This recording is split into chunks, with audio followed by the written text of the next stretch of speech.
సాధారణంగా ఒక బిడ్డకి ఇద్దరు వ్యక్తులు తల్లిదండ్రులుగా ఉంటారు. అదే ముగ్గురు వ్యక్తులు తల్లిదండ్రులుగా ఉంటే ఆ బిడ్డనే 3 పేరెంట్స్ బేబీ అంటారు. ఇది ఒక సైంటిఫిక్ అద్భుతం. ఈ అద్భుతమైన విధానాన్ని గురించి తెలుసుకునే ముందు మనకి కణం లేదా సెల్ గురించి కొంత అవగాహన ఉండాలి. సెల్కు ఉండే కీలక భాగాల్లో మైటోకాండ్రియా కూడా ఒకటి. దీన్నే సెల్ పవర్ హౌస్ అని కూడా అంటారు.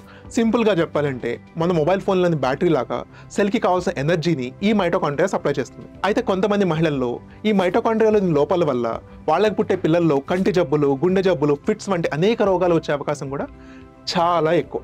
అయితే ఈ సైంటిఫిక్ విధానంలో తల్లి అండం కూడా ఒక సెల్ లాంటిదే కాబట్టి అందులో కూడా మైటోకాండ్రియా ఉంటుంది.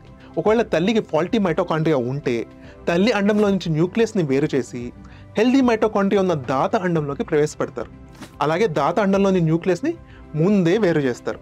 ఇప్పుడు అండం మరియు మైటోకాండ్రియా దాతదే అయినా న్యూక్లియస్ తల్లిది కాబట్టి బిడ్డకి మ్యాక్సిమం తల్లి డిఎన్ఏనే ఉంటుంది.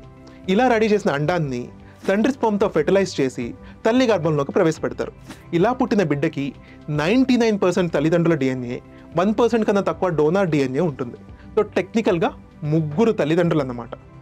మన దేశంలో ప్రతి 4,000 మంది మహిళల్లో ఒక మహిళకి ఫాల్టీ మైటోకాండ్రియా ఉన్నట్టు రిపోర్ట్స్ చెప్తున్నాయి.